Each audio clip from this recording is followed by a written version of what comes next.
नमस्कार, आपका स्वागत है दैनिक साहित्य में। आशा है कि आप सब अच्छे होंगे। आज सुनिए हिंदी जगत के महान लेखक मुंशी प्रेमचंद की लिखी कहानी कौशल। और अभी सब्सक्राइब करें हमारे चैनल बलराम शास्त्री की धर्म और बेहतर कर सके। बहुत दिनों से एक हार की लालसा थी और वो सैकड़ों ही बार पंडित जी से उसके लिए आग्रह कर चुकी थी, किंतु पंडित जी हिला वाला करते रहते थे। ये तो साफ साफ ने कहते थे कि मेरे पास रुपए नहीं है। इनसे उनके पराक्रम में बट्टा लगता था। तर्कनाओं की शरण लिया करते थे। गहनों से कुछ लाभ नहीं, एक तो धातु अच्छी नहीं मिलती, शुस पर सोना रुपसे के 8-8 आने कर देता है। और सबसे बड़ी बात यह है कि घर में गहने रखना चोरों को नेवता देन है। घड़ी भर श्रेगान के लिए इतनी विपत्ति सिर पर लेना मूर्खों का काम है। बेचारी माया तर्क शास्त्र न पढ़ी थी, इन युक्तियों के सामने निरुत्तर हो जाती थी। पड़ोसिनों को देख देख कर उसका जी ललचा करता था। पर दुख किससे कहें। यदि पंडित जी ज्यादा मेहनत करने के योग्य होते तो ये मुश्किल आसान हो जाती, पर वे आलसी जीव थे। अधिकांश समय भोजन और विश्राम में व्यतीत किया करते थे। पत्नी जी की कटुक्तियां सुननी मंजूर थी, लेकिन निद्रा की मात्रा में कमी न कर सकते थे। एक दिन पंडित जी पाठशाला से आए तो देखा कि माया के गले में सोने का हार विराज रहा है। हार की चमक से उसकी मुख ज्योति चमक उठी थी। उन्होंने उसे कभी इतनी सुंदर न समझा था। पूछा, ये हार किसका है? माया बोली, पड़ोस में जो बाबूजी रहते हैं उन्हीं की स्त्री का है। आज उनसे मिलने गई थी। ये हार देखा, बहुत पसंद आया, तुम्हें दिखाने के लिए पहन कर चली आई। बस ऐसा ही एक हार मुझे बनवा दो। पंडित दूसरे की चीज नाहक मांग लाई। कहीं चोरी हो जाए तो हार तो बनवाना ही पड़े, ऊपर से बदनामी भी हो। माया, मैं तो ऐसा ही हार लूंगी, 20 तोले का है। पंडित फिर वही जिद। माया, जब सभी पहनती है तो मैं ही क्यों न पहनूं? पंडित, सब कुएं में गिर पड़े तो तुम भी कुएं में गिर पड़ोगी। सोचो तो, इस वक्त इस हार के बनवाने में 600 रुपए लगेंगे।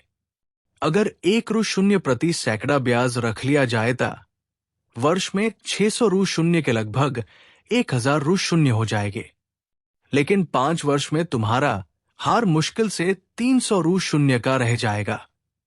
इतना बड़ा नुकसान उठाकर हार पहनने से क्या सुख? से हार वापस कर दो, भोजन करो और आराम से पड़ी रहो। ये कहते हुए पंडित जी बाहर चले गए। रात को एकाएक माया ने शोर मचाकर कहा, चोर चोर, हाय घर में चोर, मुझे घसीटे लिए जाते हैं। पंडित जी हकबकाकर उठे और बोले, कहाँ? दौड़ो दौड़ो। माया मेरी कोठारी में गया है, मैंने उसकी परछाई देखी। पंडित, लालटेन लाओ, जरा मेरी लकड़ी उठा लेना।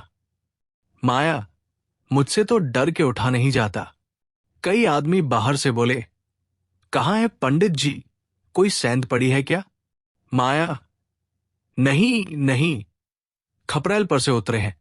मेरी नींद खुली तो कोई मेरे ऊपर झुका हुआ था।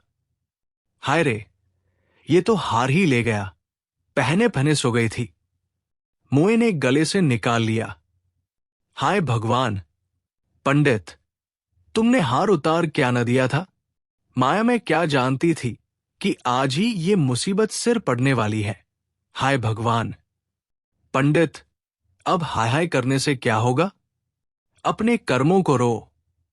इसीलिए कहा करता था कि सब घड़ी बराबर नहीं जाती, न जाने कब क्या हो जाए। अब आई समझ में मेरी बात। देखो, और कुछ तो न ले गया? पड़ोसी लालटेन लिया पहुंचे।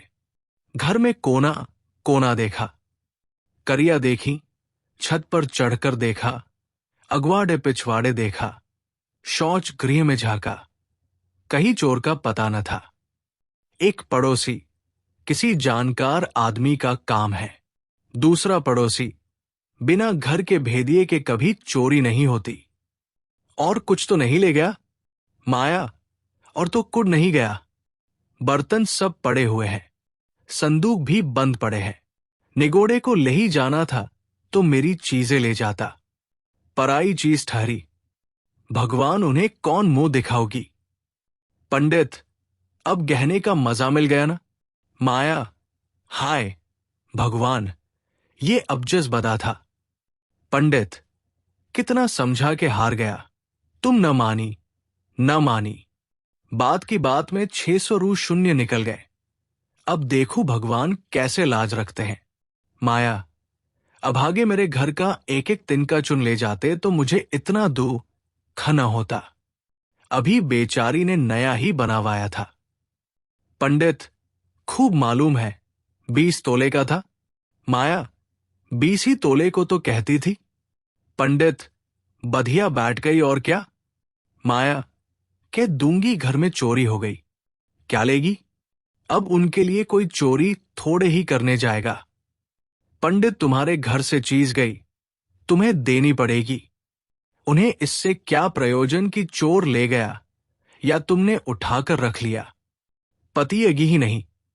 माया, तो इतने रुपए कहां से आएंगे। पंडित, कहीं न कहीं से तो आएंगे ही, नहीं तो लाज कैसे रहेगी। मगर कि तुमने बड़ी भूल। माया, भगवान से मंगनी की चीज भी न देखी गई। मुझे काल ने घेरा था, नहीं तो इस घड़ी भर गले में डाल लेने से ऐसा कौन सा बड़ा सुख मिल गया। मैं हूं ही अभागिनी। पंडित, अब पछताने और अपने को कोसने से क्या फायदा।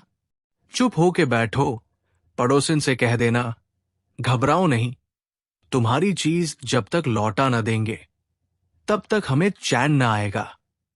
पंडित बालकराम को अब नित्य ही चिंता रहने लगी कि किसी तरह हार बने।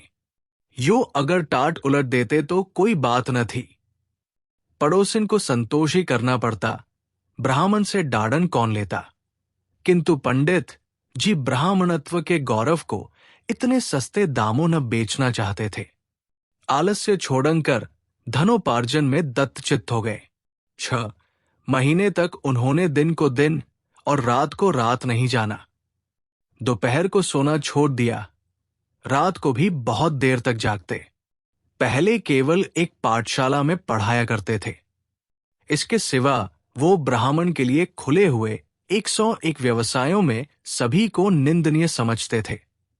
अब पाठशाला से आकर संध्या एक जगह भगवत की कथा कहने जाते, वहां से लौटकर 11 से 12 बजे रात तक जम कुंडलिया, वर्षफल आदि बनाया करते। प्रात काल मंदिर में दुर्गा जी का पाठ करते।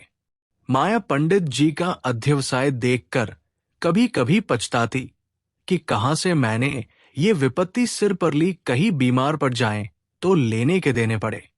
उनका शरीर क्षीण होते देखकर उसे अब ये चिंता व्यथित करने जगी। यहां तक कि 5 महीने गुजर गए।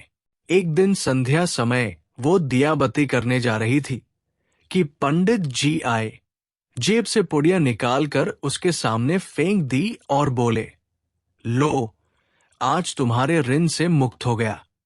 माया ने पुड़िया खोली तो उसमें सोने का हार था। उसकी चमक दमक, उसकी सुंदर बनावट देखकर उसके अंत स्थल में गुदगदी सी होने लगी। मुख पर आनंद की आभा दौड़ गई।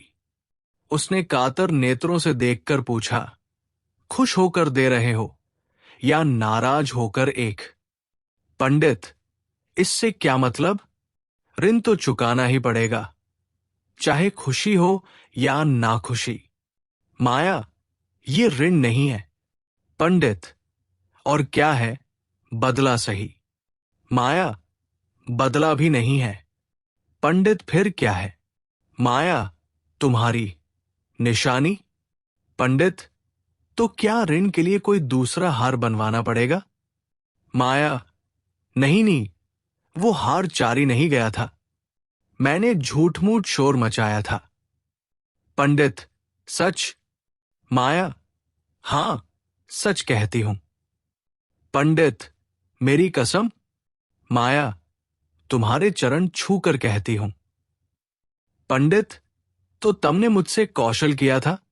माया, पंडित, तुम्हें मालूम है तुम्हारे कौशल का मुझे क्या मूल्य देना पड़ा? माया, क्या 600 रु शून्य से ऊपर? पंडित, बहुत ऊपर।